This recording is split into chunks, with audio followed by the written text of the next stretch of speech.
अस्सलामुअलैकुम स्टूडेंट्स, कैसे हैं आप सब। उम्मीद करता हूं कि आप सब खैरियत से होंगे। आज हम एक्सरसाइज 1.1 का क्वेश्चन नंबर 2 कर रहे हैं, जो कि है सॉल्व बाय फैक्टराइजेशन। इस क्वेश्चन में हमें नीचे कुछ क्वाड्रेटिक इक्वेशंस दी गई हैं और हमें कहा गया है कि हमने इसको फैक्टराइजेशन के थ्रू सॉल्व करना है।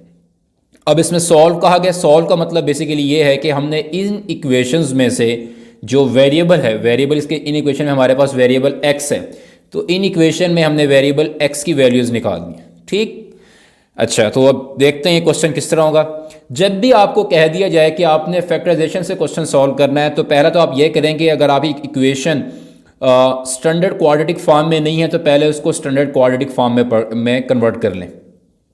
उस कन्वर्ट करने के बाद आपने ये करना है कि आपने जो कांस्टेंट वैल्यू इस इक्वेशन में क्या है, -20, ऐसी वैल्यू जिसके साथ ना कोई एक्स नहीं है, -20 को आपने मल्टीप्लाई कर देना है with the coefficient of x square. The coefficient of x square मतलब ये कि जो वैल्यू एक्स स्क्वायर के साथ लिखी हुई है उससे उसके साथ आपने इसको मल्टीप्लाई कर देना है। इस केस में देखें तो एक्स स्क्वायर के साथ हमारे पास कुछ नहीं लिखा हुआ, तो जब कुछ ना लिखा हो तो इसका मतलब हमारे पास वहां पर क्या है, 1 है। तो हमने क्या करना है, माइनस सबसे पहले कांस्टेंट वैल्यू को जो कि बगैर एक्स के दी है उसको आपने मल्टीप्लाई कर देना है with the coefficient of x square. ठीक, जब उनको मल्टीप्लाई करेंगे हमारे पास क्या आ जाएगा, -20 मल्टीप्लाई बाय 1 इक्वल टू -20।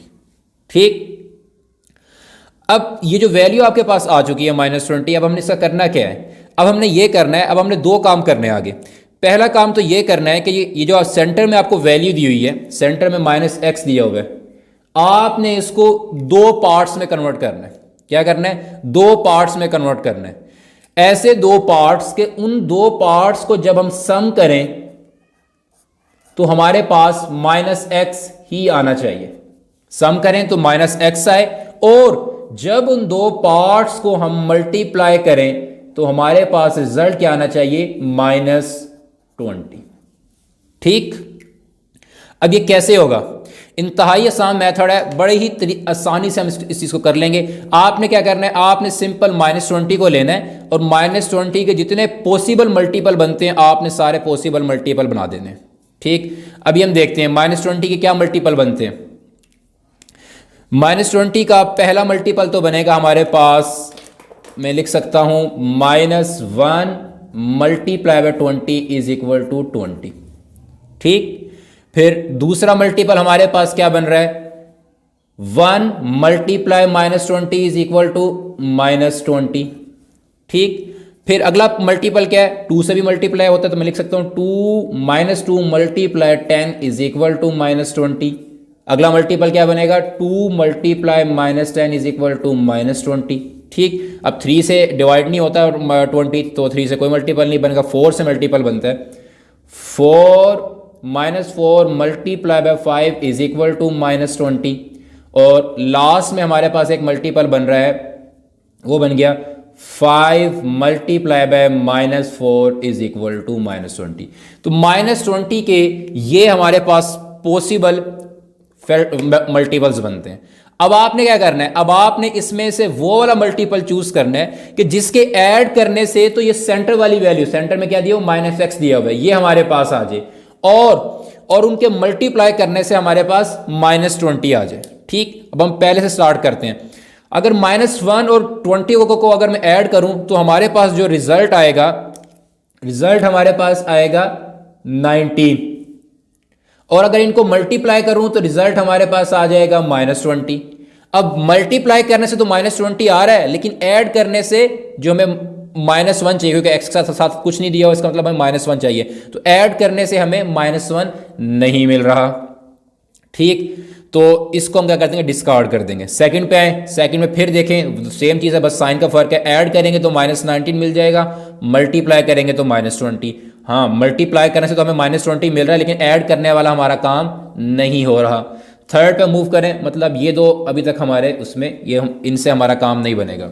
अब हम देखते हैं थर्ड वाले को। थर्ड वाले में हमें कहा गया है कि -2 मल्टीप्लाई बाय 10। अब इसमें फिर देखें, अगर मल्टीप्लाई करूं तो -20 तो हो रहा है, लेकिन ऐड करने से 8 आएगा। हाँ, लेकिन हमें तो ऐड करके -1 चाहिए, क्योंकि x के साथ जो कोफिशिएंट है वो -1 है, तो इसका मतलब इससे भी हमारा गुजारा नहीं चलेगा। आगे मूव करते हैं। फिर 2 मल्टीप्लाई -10, ऐड करेंगे तो -8 आ जाएगा, मल्टीप्लाई करेंगे तो -20। ठीक है, मल्टीप्लाई करके तो -20 आ रहा है, लेकिन ऐड करके हमारे पास -1 नहीं आ रहा है, क्योंकि x के साथ -1 है, तो ये पॉसिबिलिटी भी हमारी खत्म हो गई है। अब नीचे इन दो पे मूव करते हैं। -4 मल्टीप्लाई 5, ठीक है भाई, मल्टीप्लाई करके रिजल्ट तो हमारा -20 आ रहा है, लेकिन ऐड करने से क्या -1 आ रहा है? अगर इनको हम ऐड करते हैं -4 + 5 तो -1 आ रहा है, नहीं +1 आ रहा है, तो इसका मतलब ये भी हमारा एक फैक्टर नहीं बन रहा। लास्ट वाले को देखते हैं। 5 मल्टीप्लाई बाय, अच्छा सॉरी, इसको ना हमने गलती कर दी, यहाँ पर ये -5 लिखना था और यहाँ पर +4 लिखना, ठीक। अच्छा, अब इनको देखें, क्या इनको मल्टीप्लाई करने से -20 आ रहा है? ठीक है, मल्टीप्लाई तो आ रहा है। अब ऐड करने से क्या -1 आ रहा है? -5 + 4, अगर -5 और -5 + 4 को ऐड करते रिजल्ट हमारे पास क्या आता है? -1 आता है। तो इसका मतलब हमें जो पॉसिबल जो रिजल्ट मिला है, जो हमारा जिससे हमारे दो पार्ट्स में कन्वर्ट हो जाएगा -x, वो है -4 और -5 और +4। ठीक, अब आपने क्या करना है? अब आपने ये करना है, अब आप क्वेश्चन की तरफ जाएं। अपने जो x स्क्वायर है उसको आपने एज इट इज लिख देना है, x स्क्वायर को हमने एज इट इज लिख दिया। अब आपने क्या करना है, जो -5 और 4 है ना, इनके साथ आपने x लगा देना है, -5x + 4x। x ये मतलब जो यहां पर दिया होगा साइन, अगर यहां पर y दिया तो y लगा देंगे, अगर x दिया तो आप x लगा देंगे। ठीक, और लास्ट में आपने -20 को एज इट इज लिखना है। ठीक, एक दफा हम फिर देख लें। -5x + 4x, रिजल्ट हमारे पास क्या आ रहा है? -x। और इनको अगर मल्टीप्लाई करूं तो हमारे पास क्या आता है? -20 आता है, जो कि -20x² बनता है। ठीक, अच्छा, अब यहां तक हमारे पास रिजल्ट आ गया। अब हम क्या करते हैं? अब हमने ये करना है कि अब हमारे पास 4 टर्म्स दी हुई हैं, इन 4 टर्म्स को हम 2 टर्म में कन्वर्ट करें। किस तरह? पहले 2 टर्म में से कॉमन ले लें। इन 2 टर्म में क्या कॉमन आ रहा है? पहले 2 टर्म में से हमारे पास, इन 2 टर्म में से आप कॉमन ले लें। ठीक, और फिर आपने करना है, और फिर आपने इन 2 टर्म में से कॉमन ले लेना है। पहले 2 टर्म में से क्या कॉमन आ रहा है? x कॉमन आ रहा है, तो यहां जब x कॉमन लेंगे तो अंदर क्या आ जाएगा? x - 5। ठीक, अब जो अगली 2 टर्म है उनमें से क्या कॉमन आ रहा है? 4 कॉमन आ रहा है, तो 4 कॉमन ले लेंगे, वो भी क्या बन गया? x - 5 = 0। ठीक, इस तरह के बिल्कुल क्वेश्चंस हमने 9th क्लास में भी किए हुए हैं, तो कोई मुश्किल चीज नहीं है इसके अंदर।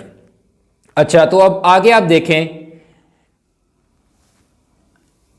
अच्छा, तो अब आगे आप देखें, अब हमारे पास जो 4 टर्म्स थी वो बेसिकली 2 टर्म्स में कन्वर्ट हो गई हैं। ठीक, अब इन 2 टर्म्स में फिर गौर से देखें तो इन दोनों टर्म में एक चीज कॉमन आ रही है। क्या चीज कॉमन आ रही है? इन दोनों टर्म में हमारे पास x - 5 कॉमन आ रहा है। ऐसा है कि नहीं है? x - 5 कॉमन आ रहा है। अब इन दोनों में से जब मैं x - 5 कॉमन लूंगा तो अंदर हमारे पास क्या बच जाएगा? यहां से x बच जाएगा और वहां से क्या बच जाएगा? 4 और = 0। ठीक, यहां तक कोई इशू नहीं होगा, इंतहाई आसान क्वेश्चन है। अच्छा, अब हमने क्या करना है?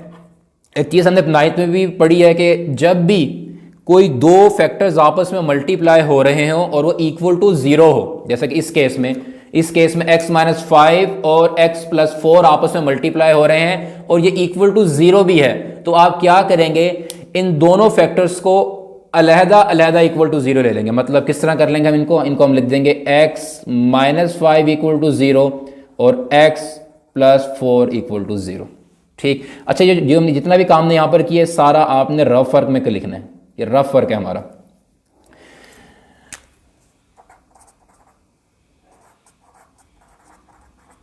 ठीक, अच्छा, अब x - 5 = 0, x + 4 = 0। अब यहां से हम x की वैल्यू बड़ी ही आसानी से निकाल लेंगे। क्या करेंगे? x की वैल्यू मालूम करें तो -5 वहां जाके ऐड हो जाएगा, ये बन जाएगा x = 5। ठीक, इसी तरह ये +4 है, वहां जाके माइनस हो जाएगा, तो ये बन जाएगा x = -4। तो हमारे पास जो रिजल्ट आ गया है वो आ चुका है x = 5 और x = -5। तो इसको अब आप सोल्यूशन सेट में भी नीचे लिख सकते हैं। आप इसको इनको इस तरीके से लिख दें, सोल्यूशन सेट s.s लिख के 5, ठीक। अब एक चीज गौर से देखिएगा कि जब हमने क्वाड्रेटिक इक्वेशन को सॉल्व किया तो हमारे पास दो आंसर आए, एक्स की दो वैल्यूज आई हैं। ऐसा क्यों हुआ, दो वैल्यूज क्यों आई हैं? इसका सिंपल सा रूल है, अब इस इक्वेशन की मैक्सिमम डिग्री 2 है, जैसे कि नजर आ रहा है आपका एक्स की इस इक्वेशन की मैक्सिमम डिग्री 2 थी, तो क्वाड्रेटिक इक्वेशन की मैक्सिमम डिग्री 2 होती है, जिसकी वजह से इसके आंसर्स भी हमारे पास दो आते हैं। ठीक हो गया। तो क्वाड्रेटिक इक्वेशन को जब भी आप सॉल्व करेंगे तो हमेशा आपके पास दो रिजल्ट्स आएंगे। ओके स्टूडेंट्स, अब हम पार्ट 2 देखते हैं। पार्ट 2 में दिया हुआ है 3y² is equal to y into y minus 5। तो पहले तो इसको एक स्टैंडर्ड फॉर्म में कन्वर्ट कर लेते हैं। ये 3y² यहाँ पर एज इट इज रह गया, y को जब अंदर मल्टीप्लाई करेंगे y multiply y that will be y², y multiply -5 ये हमारे पास क्या बन जाएगा, -5। ठीक। अब हम ये करते हैं कि जो राइट हैंड साइड पे हमें वैल्यूज़ दी हुई हैं उन सबको हम लेफ्ट हैंड साइड की तरफ ले जाते हैं। तो ये क्या बन जाएगा, 3y², जब y की तरह का माइनस होगा -y², और सॉरी ये -5 है तो ये इधर आके क्या हो जाएगा हमारे पास +5y हो जाएगा हमारे पास, और यहाँ पर कुछ भी ना बचा तो ये आखिर में क्या रहेगा, इधर 0 रहेगा। ठीक। अब जो y² वाली जो टर्म है वो आपस में ऐड हो जाएंगे, 3y² माइनस 2y² ये क्या हो जाएगा, 2y² हो जाएगा, -5y plus 5y equal to 0। अब इस क्वेश्चन में देखें तो हमारे पास एक कांस्टेंट टर्म नहीं दी हुई, कांस्टेंट टर्म नहीं दी तो इसका मतलब ये क्वेश्चन हमारा और आसान हो गया। सिंपल, इसमें दो टर्म्स दी हुई हैं तो आपने बस क्या करना है, इन दो टर्म में से कॉमन ले लें। क्या कॉमन लेंगे इसमें हम, इन दोनों में से y कॉमन आ रहा है, y कॉमन लेंगे तो यहाँ से क्या बच जाएगा, 2y बच जाएगा, और वहाँ पर क्या बच जाएगा, +5 इक्वल टू 0। ठीक। फिर अभी मैंने आपको पहले बात बताई थी कि जब भी कोई दो फैक्टर्स जब भी कोई दो टर्म्स आपस में मल्टीप्लाई हो रहे हों और वो इक्वल टू 0 हो तो उनको हम बारी बारी इक्वल टू 0 ले लेते हैं। y इज इक्वल टू 0 ले लिया और वहाँ से मैं लिख सकता हूँ 2y plus 5 equal to 0, 2y is equal to 5 आने के माइनस हो जाएगा। अब y की वैल्यू मालूम करनी है तो 2 यहाँ मल्टीप्लाई हो रहा है तो 2 वहाँ जाके -5 से डिवाइड हो जाएगा।